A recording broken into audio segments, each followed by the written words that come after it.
Nwaanyị nna anụ welu si nke adị mụ ka ọ wee taa m afụfụ. Ofu nwoke sị m na ya nụrụ nwunye na Disemba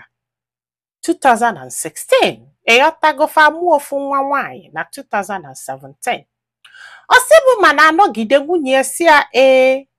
na ya chọkwa na amụsịa nwa ka ya mee family plan. Ya wee sị ya kedu ụdị akụkọ bụ ihe a ị na-akọkwa ka onye arụdụ n'ofu nwa ka anyị mụtara na-akọ akụkọ family arụ ọdụkwa gị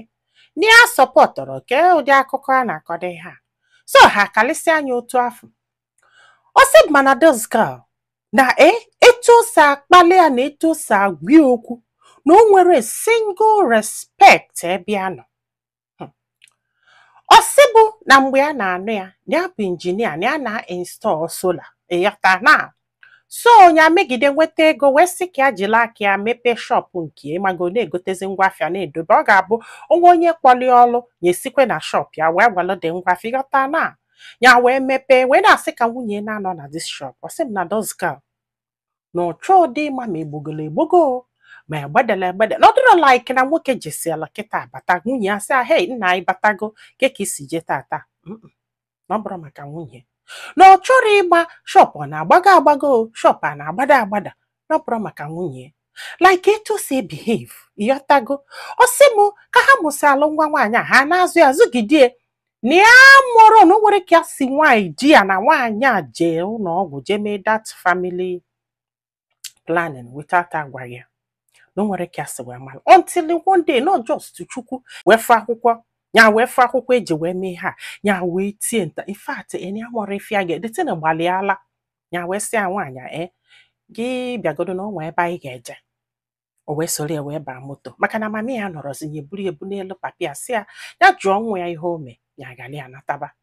si ka ya gwali ya sef si ya ihe a ka ime ọsị ya ife ihe ọnụ ya na-apụ ọnụ ya na-agba tatatatatatatatatatatata ma ọnya ka o ji bụ na-enyebe nna ya ma ọnya ka o ji mee nke a ma na okwero dị ayọ biko ya wee hapụrụ ya nna ya wee nataba. Ka ejesizi bata after 2-3 days ọ gbalatakwa Ọnịcha na nke nwanne ya nwaanyị jenọlụ n'ebe afọ ka nwanne ya nwaanyị mebi ndị mmadụ gwabaziri okwu si ya na o nwere right ime ihe a without agwaghị di ya. O wee bịaza wee yọọ anya biko wee yọsị anya biko after 2 days na ejedulie fana abụọ bikwalụ si no si n'ofonu na ihe ejiri eme ọfụma na shop bụ na enyi nwaanyị di na-azụ afịa n'oge onyeli ezigbo fon na-ekpesi na ya need fon na ihe ejiri eme ọfụma na shop bụ maka na ogonyere ezigbo fon na a na-egoji ibi ezigbo fon si ha ewelu biznes ha tinye online si tinye biznes online so ọ na-aga ọfụma nke nwa si okpegide si na-etu enyi nwaanyị si enyelu di aka. Ọ sị m nne ya wee tụtụka ego nya afụrụ anya wee jegolu nwaanyị a ezigbo fon just ka o wee do happy ya wee gosie the phone wee nye si ruo tata mụ na gị abụọ na-ekwu ihe a na nwaanyị emenụrụ ofu vidio ma ya fọzialụ ka o tinye na shop afọ na ihe o ji fon afọ eme bụ ọgbalụge msi ụza ya wee si ya see n'ihe a pikchọ arenji enye tibe gị si eme arenji ka etinyekwana online ịka asị na-ekwugidego ikekwụla ọtọ gwa ya ka ya ekwu ọchịla ọnụ chee.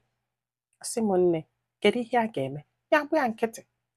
Ọ sị m na those girl na o nwekwa onye gwali ahụ ya just nọgide decide ya sị na ya kwesịrị na-akwụ ụgwọ ọnwa ebe ọ na-anọ na shop ọ bụ ịghọtago na ya kwesịrị na-akwụ ụgwọ ọnwa ya wee bidokwa ọnwa ya tiri ego na akaụntụ ya na ego ya na-etili bụ ịgbagolu nwoke na-anụ nwaanyị na ya ọ chọọ igo ihe eji afụ nsị ya ọbịa na anya ego ọ chọọ igo ihe a na-ete n'ọnụ ọbịa na anya ego ọ chọọ ihe ọbụla dị mma ka ọ na-egolu on his own na o nwekwa onye gwara ya na o nwere onye yọrọ ya not just nnọọ na ya fili na ya kwesịrị na-anụta this girl ọfụma. Ọ sị m nna ọkwa ya che so ya bịazie tili ego na akaụntụ ya kwa ya tago ọ na-amonitọ ya gbakwa ya nkịtị ka o si eli ego afọ ya chọrọ ịma na ha chọkwa ịma duto na ọbụgolo ife ya decide to do just for her to be happy. Ịghọtago na etinuroli anya n'ego afọ ya jụ n'okwue until this recent now na ya jele afịa wee zụọ n'afịa zụsịa na o nwere ego dị ya n'akpa like na ya ji ego niile wee zụọ afịa mana before anya azụba afịa na ya gbakwa mbọ wepụta ego nke ya kwụọ nya ya gba mbọ wepụta ego nke kwụ anya o wee luo one morning ya na-akwado ka ya pụọ o wee si ya na-enwekwa ife ụmụaka ga-eri n'ụtụtụ maka na ha nwee provision ya wee si oke ka si na akaụntụ gị ka ị welu 1000 gote bread wee meelu ụmụaka tii ọ gwụchakwa ihe ya mee si nwaanyị a wee leta wee ligoli ya di m nne ọkwanye a ozugbo onye kwuru ihe a si nwaanyị a wee ya wee bido wee na-akwụ ya si ya gịnị ya ji ewele ego afụ na ya chọrọzi ya ji ewele ego afụ na ya chọrọzi na ọ bụrụ ego afụ na-enye ya ndụ na onwekwu na ya maalụ na nwere mgbe a ga-adị successful n'aka ịgbara kọba ma ihe gara aga o ma ihe akọchabụlụ sens mana nke wuteziri ya ọ na-ekwukwasị anya ji ewelu nya ji ewelu ọsị m nne ọgwakọtazi anya ukwu si m iwe wee wee nye ya wee jee withdraw that money. Ka withdraws that money. Nwaanyị afọrọ a na-withdraw this very money ya na agwa anyị maka ya na unu amakwa ihe nwaanyị amị ya ejesi ọlụ bata dobe fon ya jee naba ya gbara mgbe nwaanyị a ji wee je welu fon